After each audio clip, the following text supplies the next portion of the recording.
Course contre la montre, EDF doit redémarrer un maximum de réacteurs avant le début de l'hiver. Et d'ailleurs, celui de Chinon en Indre-et-Loire reprend du service aujourd'hui, reprise grâce à la fin de la grève. Un accord a été signé jeudi dernier à l'unanimité entre les syndicats et la direction. Alors, quid des autres réacteurs? Quel est le calendrier prévu par l'électricien pour être dans les temps? Le point avec Margot Faudéré. Selon EDF, les prochains réacteurs sur la liste sont les réacteurs numéro 3 de Cruas et Gravelines les 5 et 8 novembre prochains, soit au moins 10 jours de plus que les dernières dates qui avaient été communiquées à Europe 1.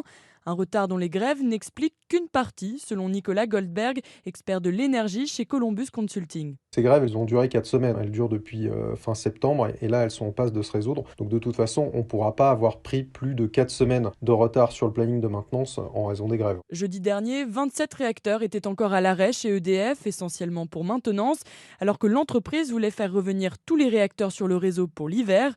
Un planning qui, même sans les grèves, était trop ambitieux pour Nicolas Goldberg. La prévision d'EDF, début septembre, c'est qu'on devait remonter à 57 gigawatts en février. Là, vu les grèves, vu la progression constatée des maintenances, on sera plutôt entre 45 et 50 gigawatts. Un volume d'électricité qui laisse présager un hiver tendu, mais qui pourrait tout de même être traversé sans coupure. Margot Faudéré du service économie d'Europe 1.